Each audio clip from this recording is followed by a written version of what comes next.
Today we're going to look at this book. It's called Spies Among the Sands.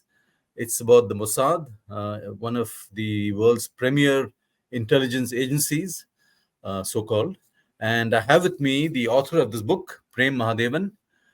You've met him on the Gist before. He's come on our channel sometime before. Prem, congratulations. And how's this book doing? Thank you very much, sir. It's a great honor to speak to you. The book has just come out, but it seems to have got a good reception. I've heard from certain quarters in Delhi that it's being read by people who are interested in the subject. Let's put it like that. So I'm rather happy with the initial feedback that I've got. Mhm. Tell me, it's how did you come across a subject like this? Mossad, Israel. I mean, I've read a lot of these books earlier. Most of them fairly, eulogizing how Mossad works and how efficient it is, and so on. You're given a different picture here. So tell me first of all how you came across a subject like this.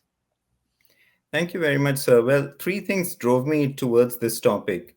One was, as you said, when you look at Israeli accounts or even international accounts on the Mossad, they often focus on operational details. They're very Yeah. spicy, very entertaining reads. But if you look closely enough, you'll find that the exact operational details never line up. They Mm. differ in terms of where exactly something happened or who met whom.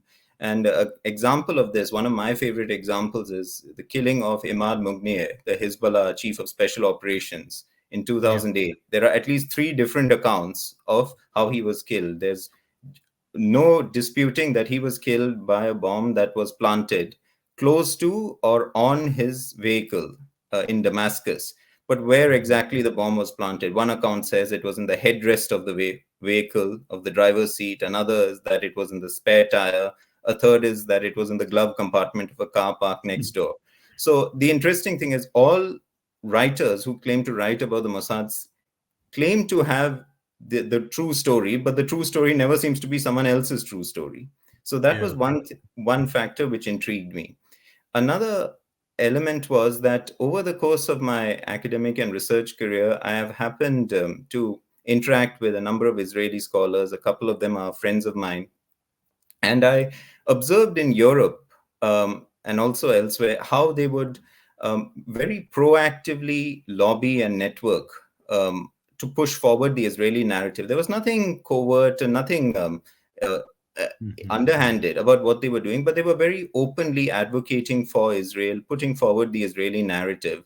And in some cases, people were whispering about them that these guys are more than just academics. In one or two cases, the Israelis admitted very openly that they had an intelligence background.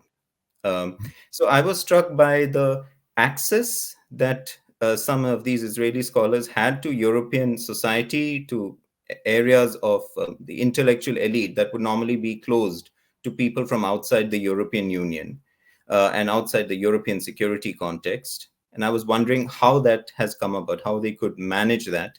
And also, I was impressed by how articulate and well informed they were of the region. The third reason why I wrote this book is actually a more kind of personal one, and that is after 2611, I had a number of conversations with senior Indian security officials about how India could inflict punishment on the perpetrators of the attacks. And one of these gentlemen particularly said to me, look, we can't do the covert activities that Israel does. Not that we lack the capability to do it, we can do that even tomorrow. But our political and our sort of international moral the international moral constraints that are imposed on us prevent us from having the same kind of free hand that the Israelis enjoy. And that was really the trigger. I was wondering, what is it that's particular about Israel that allows the Mossad, for all its operational brilliance, and it is undoubtedly Yeah. very good at its work, but what are the political factors and the structural factors that enable it to be so successful? Mhm. You mentioned international constraints imposed on us, moral constraints. These are not things that we have come up with, they have come from outside, and we feel duty bound to follow that, is it? Yes, unfortunately so. I mean, the kind of things that India could do to state sponsors of terror and to terror perpetrators, I mean, there is really no difference. But India holds back because it is held to a higher moral standard. I mean, even lately, I've been having some arguments with Western scholars, and they always come down to we expect better out of India than it should, descend to such tactics. I mean, it's a kind of, I would call it moral blackmail. Actually, I don't think there's any better word for it, because I've looked at some of the say unpleasant things that Western intelligence agencies have done. I'm talking about Anglo-Saxon ones. Yeah. Now, of course, if you get into an argument with them, with people who sort of hold India to this higher moral standard, then they'll say, don't resort to whataboutism or whataboutery. We are talking Yeah. about you, not about us. But the reality is that there's a lot of skeletons in the cupboard with regard to Western intelligence agencies. So, Mm. yeah. Um, let's get back to Israel and Mossad. Was it easy getting through to people, talking to people in Israel, to the academic community, to those who have taken part in such operations? Was it easy to get access? No, sir, it wasn't actually. And to be honest, most of what I have written in this book is really coming from open sources. You see, the Israelis, understandably, um, are very cautious about who they would speak to on security Yeah. matters like this. It's by invitation only, and I was always on the periphery. I was never anywhere near the core or the inside of Mhm. the Israeli security community. My friends and were also academics. We must remember that between academics, there's a certain degree of openness, which is definitely not there when you're talking to a practitioner, Okay. who. So it's not the same thing. And I'll give you a very small example. Israel has the Signals Intelligence Unit, very well known, Unit 8200. You Yeah. just have to go on Google and you can find out about it. But I was once watching a documentary where a member of Unit 8200 was being interviewed, and she was obviously an Israeli soldier, and she had no idea that the world outside Israel knew of 8200's existence. So she was kind of horrified, and she thought a security breach had occurred, that the existence of this top secret unit was widely known. So what I'm trying to say is there is a very closed culture. I must admit that I was not able to penetrate, actually. So what the material in my book has come from the writings of Israeli scholars in English.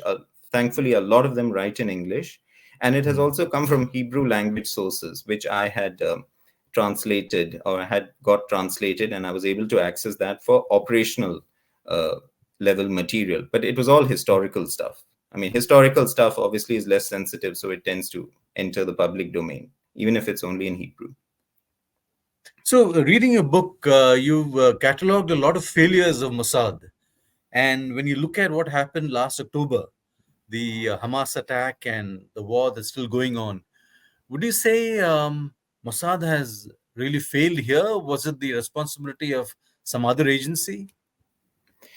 Well, sir, yes. To start with, this is not really a Mossad failure, I would say. It's a failure of the military intelligence service. First and foremost, it's a failure of the political leadership. Now, no one's going to talk too much about that, certainly not the Yeah. incumbent leadership in Israel, because there's no reason for them to draw attention to it. Yeah. But yeah, the Mossad, as I understand it, spent the years prior to October 7th tracking Hamas internationally, tracking its funding, its strategic talks with various partners, money laundering, especially. Mossad was focused on that, trying to trace Hamas's financial interests. So I don't think that one can really blame the Mossad in this case. Uh, at most one can say that maybe they could have picked up some incidental chatter and they didn't, but we really don't know enough at this stage. There will definitely be some inquiries, a commission perhaps, which would examine these issues. So, but yeah, I would not blame the Mossad in this case. I would say it was much more a failure of military intelligence, a failure of security, and above all, a failure of policy. Mhm. And when these internal investigations happen, are they in that sense geared towards finding what the problems were, pinpointing accountability, taking action, or are they like here a little gray? I mean, kind of things, kind of just you know we hear nothing about it. How are the Israelis when it comes to accountability? Well, sir, we have the example of the Yom Kippur War before us. Now, I would say that every country, no matter how open they claim to be, is always going to be a bit gray. The story, the narrative is going to be steered usually away from the political leadership, Yeah. towards a couple of scapegoats. I mean, it's even alleged, actually, in the case of the Yom Kippur War, that this is, of course, alleged. But when I was researching on this book, I came across one claim that the Israelis, after the Yom Kippur War, had agreed how responsibility was going to be divided up, and who would basically take the blame and how far they would be then punished, so to speak. Hmm. So they would be blamed but not disgraced. That was the approach that was taken. So I mean, I would say the main value of these commissions is that they bring out knowledge or information, insights, which we as outsiders simply cannot expect to have. We learn about who the key personalities were, what they said to each other in meetings. Of course, this is all sanitized. I mean, no one reaches a level of seniority, a very high level of seniority in government, without learning to watch their back and thinking about what's going to sound good for posterity, or what will make them look smarter than their colleagues or more prescient than their colleagues. And there have been such allegations even with regard to the Yom Kippur War, when the level of intrusiveness and scrutiny of policymakers was much lower than it is today. So I would definitely expect that even as we're going on now, even now, there'll be an effort to um, to steer the narrative. And I'll give you just one example, sir. When the killing of Yitzhak Rabin happened, Yeah. according to one Israeli journalistic account which I read, a senior officer in the Shin Bet, that is, or the Shabak rather, that is Israel's domestic security service, rushed into headquarters and met his senior and said, "Listen, let's agree on one thing. I warned you, and you knew about what was going to happen." Now, of course, this is the journalist's interpretation of what occurred, but it does show that as soon as a major breach happens, everyone's looking for that odd scrap of paper, that email, which will vindicate them and say that, look, I'm not going to take the fall for this collective failure. It's everyone's responsibility, therefore it's no one's responsibility. One or two heads have to roll if public opinion is too outraged. I mean, that's it's a very cynical formula, and perhaps some would argue I'm being too cynical, but I think it applies in many countries. So not very different from here, from what you're telling me. So I would argue that it's universal the world over. I mean, I'm not sort of saying this is unique to Israel. I'm saying this applies everywhere. But yes, I mean, we in India there's this approach that we tend to condemn ourselves very effectively, perhaps too often, and then foreign commentators latch on to this and very gleefully repeat what is said by Indians and say that, Mhm. well, I'm not being racist, I'm not being Indophobic. It's the Indians themselves who are saying this. So, Yeah. it's handing a loaded gun to one's critics. One can't really blame them for, then bashing India when it comes to security matters. So coming back to Israel again, you agree there's been colossal failure at the intelligence level and the political level. What about this war, and the way Israel is pursuing it? Where do you see this? Is there a way out? I mean, how does it end, or is there an end at all? Well, so obviously, the war will end at some stage, but I think there is general agreement now that Israel does not have a plan. I mean, let's not forget this war was forced on Israel. I mean, Yeah, despite the absolutely. massive damage that has been inflicted on the population of Gaza, which has understandably aroused international sympathy and some degree of anger, the fact is that the war was forced on Israel by Hamas. There is no changing that reality, and Israel is responding what they believe it's very legitimate self-defense, and more importantly, when you are reacting to something which the other guy has done and he's planned over a period of perhaps 2 years to do Yeah. this, uh, you kind of make up your strategy on the go. Now, there is this view that Israel eventually is looking to dominate the Gaza Strip in some way, perhaps Yeah. reoccupy it. I mean, that is very speculative at this stage. But I would say the only thing that is clear is that Israel wishes to inflict very severe damage on Hamas, and crucially, what they want to do is deny any visuals, any optics that would give Hamas the sense of a victory. So, in all previous engagements where Israel has gone into Gaza and they've eventually left, Hamas has claimed victory, saying we threw the Israelis out. Even Yeah. though the Israelis clearly had the upper hand in all these engagements, Hamas has pointed out that the Israelis did leave, and they say it was due to them. So, this time the Israelis want to make sure that there is no trace whatsoever of even a partial 1% success that Hamas can claim. So they want to make it clear that the organization has been defeated, politically, if not militarily, at the very least. Mhm. Do you think that's the realistic way forward? I think, sir, here we enter into the realm of semantics, because Yeah. scholars typically tend to argue that ideas can't be defeated, and Mm. terrorist movements will always regenerate, and there is some merit to this school of thinking.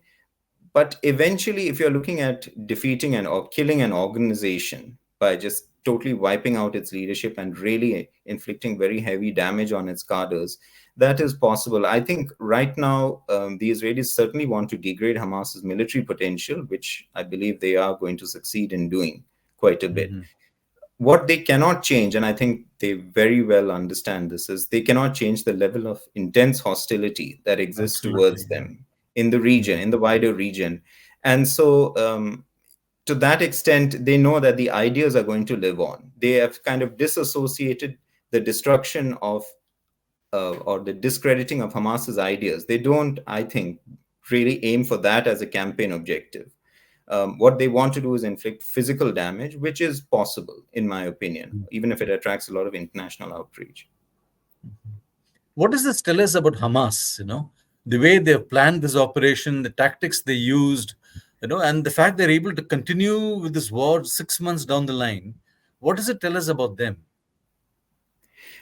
This is actually a very interesting question, sir, because this is definitely going to be studied. The attacks are going to be studied across the world.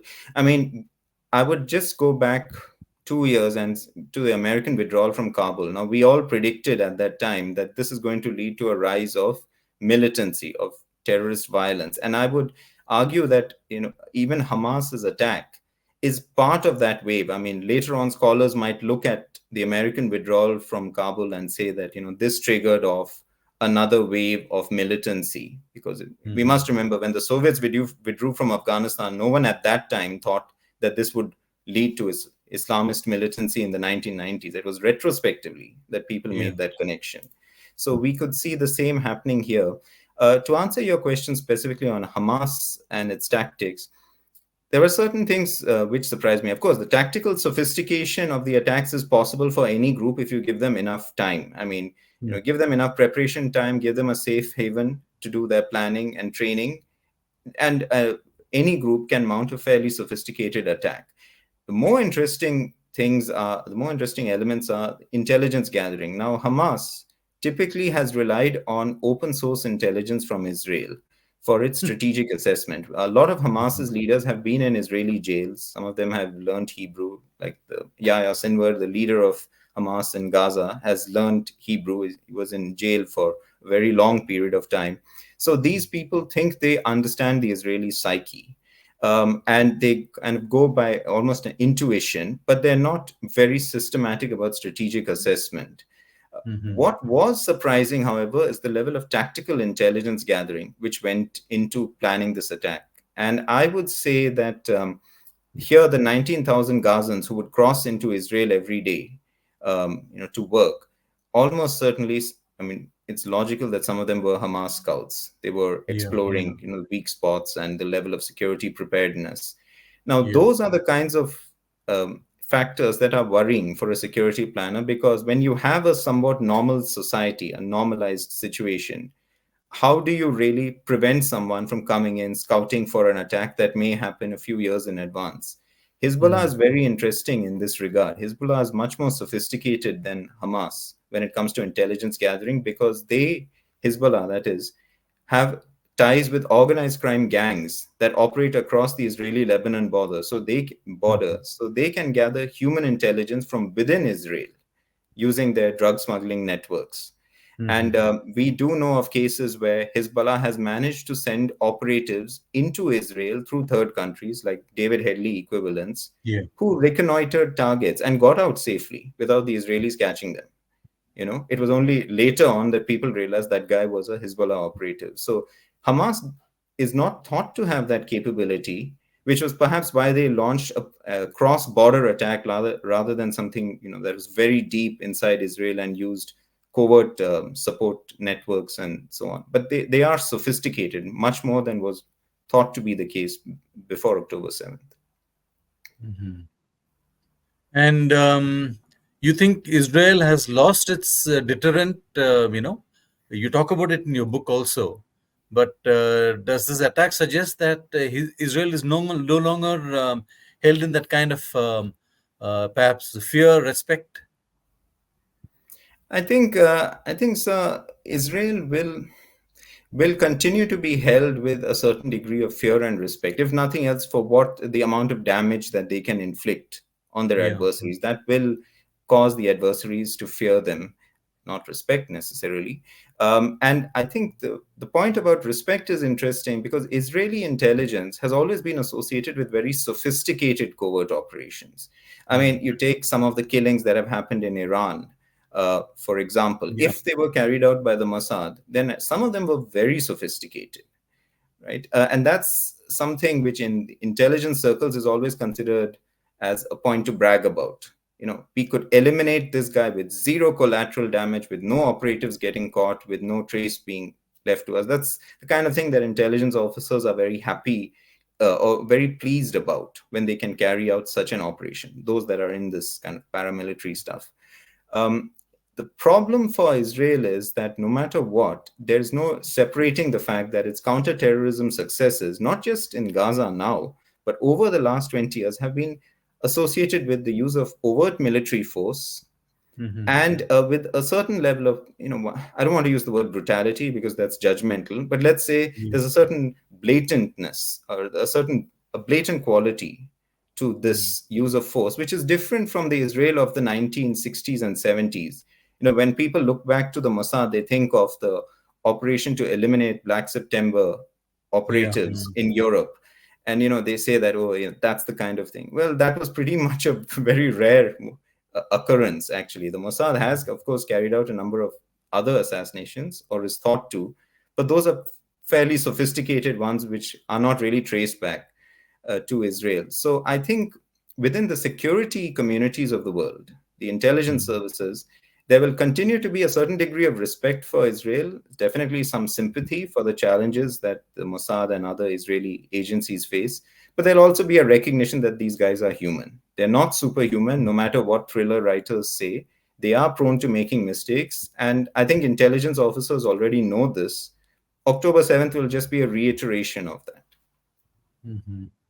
So, looking back after your experience of writing this book, would you say that Israel has triumphed more because of the ineptitude of its Arab neighbors, or there is something here that the Israelis have in them, some motivation, whatever it is, which drives them to have the kind of success that they've seen in all these years?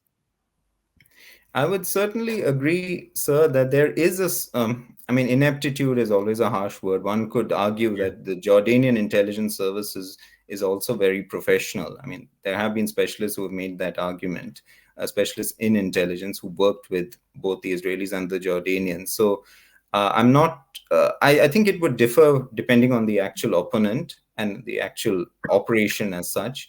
But I would agree that Israel has benefited from, first, a very clear sense of focus that we will never allow anything that even looks like the Holocaust or that even reminds mhm, us of the Holocaust to happen again. We are going to make sure that our enemies pay a very heavy price for shedding our blood.